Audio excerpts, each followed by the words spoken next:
Hello दोस्तों, स्वागत है आपका एक बार फिर से। और आज इस वीडियो में हम गुप्त काल की प्रशासनिक, सामाजिक, आर्थिक और धार्मिक व्यवस्था पे चर्चा करेंगे। दोस्तों, गुप्तकालीन शासकों में देवत्व का सिद्धांत प्रचलित था और इसमें राजा के बाद उसका बड़ा पुत्र राजा बनता था। यदि हम गुप्त काल के प्रशासन की बात करें तो गुप्त काल उत्तर में हिमालय से लेकर दक्षिण में विंध्य पर्वत तक और पूर्व में बंगाल की खाड़ी से पश्चिम में सौराष्ट्र तक फैला था। दोस्तों, जो सबसे छोटी इकाई थी गुप्त काल की वो ग्राम थी और इसका प्रधान या मुखिया ग्रामपति या महत्तर कहलाता था। ग्राम से बड़ी इकाई पैठ कहलाती थी। ये गांव का कुछ गांवों का समूह होती थी और इसका मुखिया पेठपति कहलाता था। पेठ से बड़ी संस्था थी विथि, जो तहसील स्तर पे थी और इसका प्रधान नगरपति कहलाता था। विधि से ऊपर विषय आता था जो जिला स्तर पर थी और इसके प्रधान को विषयपति कहा जाता था। विषय से ऊपर मुक्ति, भुक्ति, देश या अवनी ये प्रांत स्तर पर था और इसके मुखिया को ऊपरिक, भौगिक या गोप्ता कहा जाता था। केंद्र स्तर पर 3 प्रमुख मंत्री थे, जिसमें पहला था दंडनायक, ये न्यायाधीश स्तर पर था। दूसरा महाबलाधिकृत, ये सेनानायक कहलाता था और तीसरा संधि विग्रहक, ये विदेश मंत्री कहलाता था। दोस्तों, गुप्त राजाओं की तुलना सूर्य, अग्नि, यम, कुबेर और विष्णु से की गई है। यह भी मैं बताऊंगा कि क्यों की गई है। कालिदास ने मंत्रिपरिषद का उल्लेख किया है। राज्य सामान्यतः उपज का 1/6 भाग कर के रूप में लेता था। दोस्तों, गुप्त काल की सामाजिक व्यवस्था की हम बात करें तो अभी हमने पीछे पढ़ा कि जो राजाओं की तुलना थी वो देवताओं से की जाती थी। ब्राह्मणों को बड़े पैमाने पर गांव अनुदान में मिलना इस काल में शुरू हो चुके थे। इससे ब्राह्मणों की श्रेष्ठता गुप्त काल में मजबूत हुई। ब्राह्मण गुप्त वंशियों को क्षत्रिय मानने लगे, जबकि वे कौन थे? वे वैश्य थे। ठीक, और इसी के कारण इन्होंने इनकी कई चर्चा की है। ब्राह्मणों ने इनका बहुत बढ़िया चित्रण किया है। इनको ईश्वर से इनकी तुलना की गई है। ठीक, यदि हम बात करें तो याज्ञवल्क्य के स्मृति में सबसे पहले कायस्थों का उल्लेख किया गया है। स्त्रियों की दशा यहाँ पर निम्न थी। पर्दा प्रथा के लिए अवगुंठन शब्द का प्रयोग किया गया था और भानुगुप्त के एरण अभिलेख जो 510 ईस्वी में का है, इसमें पहली बार सती प्रथा का प्रथम अभिलेखीय साक्ष्य प्राप्त होता है। शूद्रों की स्थिति में सुधार हुआ। इन्हें रामायण, महाभारत, पुराण सुनने का अधिकार मिल गया।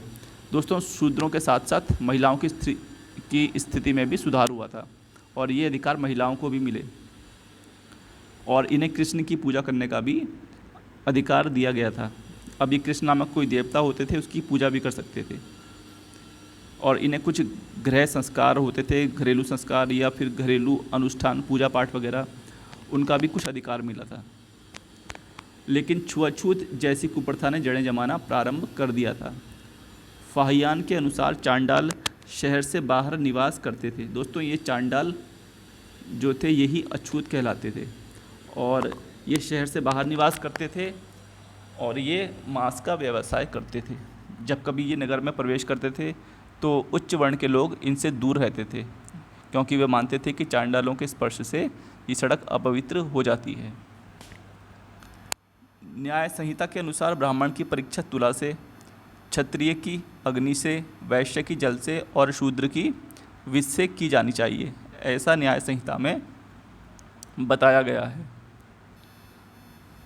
दोस्तों, गुप्तकालीन अर्थव्यवस्था की हम बात करें तो गुप्तकालीन जो व्यापार था वो ताम्रलिप्ति बंदरगाह बंगाल में है, यहाँ से होता था और गुप्तकालीन शासकों ने सर्वाधिक स्वर्ण मुद्राएं जारी की थी। ठीक है, और चांदी के सिक्कों को यहाँ पर रुपया कहा जाता था और सोने के सिक्के दिनार कहे जाते थे। दोस्तों, गुप्त काल को प्राचीन भारत का स्वर्णिम युग कहा जाता है। यह बात आर्थिक क्षेत्र में सही नहीं मानी जा सकती है, क्योंकि इस काल में उत्तर भारत में कई नगरों का पतन भी हुआ था, लेकिन गुप्तों के पास सोना भारी मात्रा में था, चाहे वह किसी भी स्रोत से आया हो। गुप्तों ने सबसे अधिक स्वर्ण मुद्राएं जारी की और सर्वाधिक महत्वपूर्ण यहाँ का व्यापारिक केंद्र यदि हम बात करें तो उज्जैन, उज्जैन था यहाँ का। और इस काल का सर्वप्रमुख उद्योग वस्त्र निर्माण का था। ब्राह्मणों को दान में दी गई भूमि को अग्रहार कहा गया है। और इस काल में करों का भुगतान दो प्रकार से चुकाया जाता था। एक तो मेह, जिसे हम अन्न कहते हैं उस टाइम पे, दूसरा हिरण्य, ये नगद के लिए यूज होता था। तो दो प्रकारों से किया जाता था। उपयोगिता के आधार पर भूमि के प्रकार थे। तो भूमि के कई कुछ प्रकार हैं, जैसे क्षेत्र, ये कहलाता था खेती के लिए उपयुक्त भूमि को। दूसरा है वास्तु, ये वास करने योग्य भूमि, यानी कि जो भूमि रहने लायक सही हो। तीसरा है सिल, इस भूमि पर जुताई नहीं हो सकती थी। अगला है अपृहत, ये बिना जोती गई जंगली भूमि कहलाती थी। अगला है गोचर, ये चारागाह भूमि यानी कि पशुओं को चराने के लिए।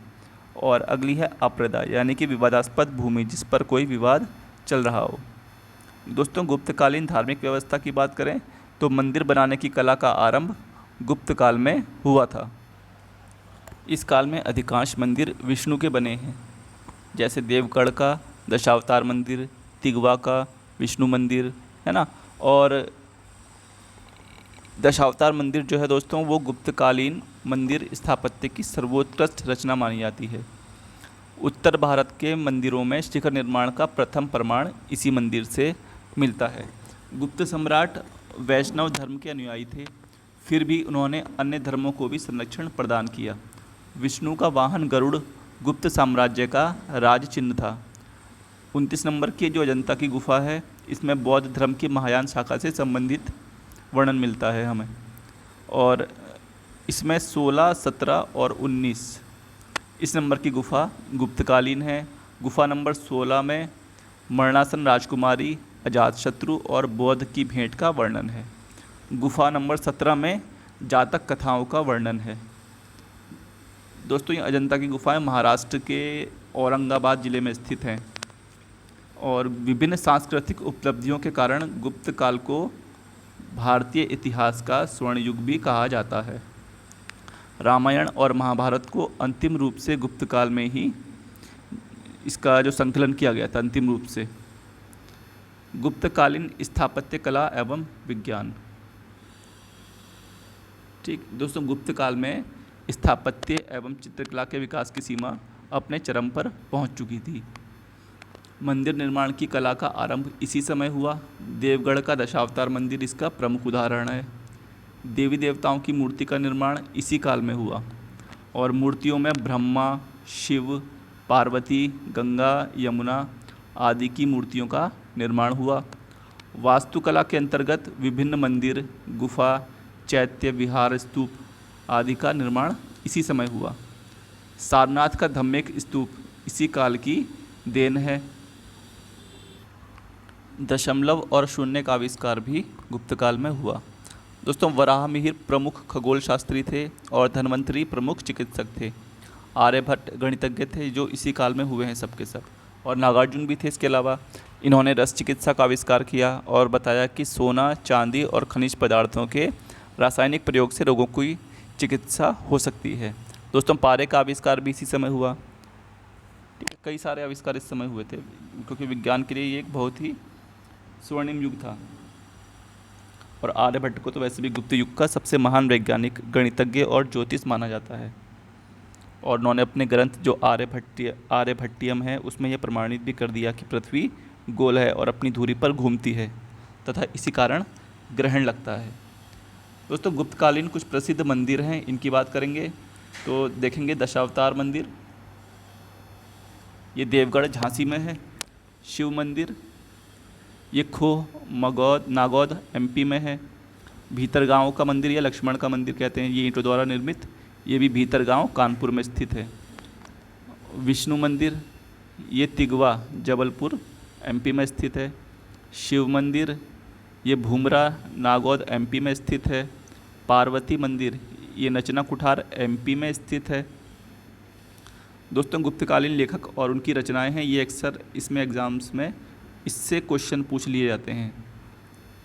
लेखकों की रचनाएं पूछ लेता है या फिर रचनाएं दी होंगी, लेखकों के नाम पूछ लेगा। विष्णु शर्मा, इन्होंने पंचतंत्र लिखी है। कालिदास ने लिखी है मालविकाग्निमित्रम, ये एक नाटक है जो अग्निमित्र और मालविका की प्रेम कथा पर आधारित है। और लिखा है इन्होंने विक्रमोर्वशीयम, मेघदूतम, कुमार संभवम, ऋतुसंहार, रघुवंश, अभिज्ञान शाकुंतलम। दोस्तों अभिज्ञान शाकुंतलम में दुष्यंत और शकुंतला की प्रेम कथा पर आधारित है ये। अगला है भौमिक। ये लिखी है, ये इसमें भौमिक ने जो रचना की है उसका नाम है रावणार्जुनियम। विशाखदत्त इन्होंने लिखी है मुद्रा राक्षस और देवीचंद्र गुप्तम। देवीचंद्र गुप्तम में दोस्तों एक नाटक है और इसमें चंद्रगुप्त द्वारा शकराज का वध कर ध्रुव स्वामिनी से विवाह का वर्णन है। अमर सिंह ने अमरकोश की रचना की है। भास ने स्वप्नवासवदत्तम और चारुदत्तम की रचना की है। स्वप्नवासवदत्तम में इसमें महाराज उदयन और वासवदत्त की प्रेम कथा का वर्णन किया गया है। वत्स भट्टी ने रावणवध की रचना की है। भारवी ने किरातार्जुनियम की रचना की है। शूद्रक ने मृक्षकटिकम, मिट्टी का खिलौना इसका मतलब होता है, ठीक है। और वराह मिहिर ने वृहत संहिता पंच सिद्धांतिका इसकी रचना की है। आर्यभट्ट ने सूर्य सिद्धांत और आर्यभट्टियम की रचना की। ब्रह्मगुप्त ने ब्रह्म सिद्धांत की और राजशेखर ने काव्य मीमांसा की रचना की है। वाग्भट्ट ने अष्टांग हृदय की और बाणभट्ट ने हर्षचरित की। धन्वंतरी ने शल्य शास्त्र की रचना की है। दोस्तों गुप्त साम्राज्य के पतन की बात करें तो स्कंदगुप्त के उत्तराधिकारी हुणों के आक्रमण को रोकने में असमर्थ रहे और धीरे धीरे गुप्त साम्राज्य का पतन प्रारंभ हो गया। दोस्तों हुण जो थे ये मध्य एशिया की एक बर्बर जाति थी। इसका जो प्रथम शासक था, प्रथम राजा, वो था तिगिन, जो गांधार का शासक था। और इसके बाद खुशनवाज आएगा। ये प्रथम आक्रमणकारी था जिसने स्कंदगुप्त के समय में भारत पर आक्रमण किया। इसके बाद तोरमाण आता है, ये दूसरा आक्रमणकर्ता होता है। और इसके बाद जो अंतिम होगा वो मिहिरकुल होगा। और ये यशोवर्मन जो मालवा का शासक था, इसने इसको पराजित किया। और मिहिरकुल की जो राजधानी थी वो सियालकोट यानी कि पंजाब के आसपास का क्षेत्र था। तो दोस्तों उम्मीद करते हैं कि आपको वीडियो पसंद आया होगा और प्लीज़ सब्सक्राइब करें चैनल को और शेयर करें। धन्यवाद।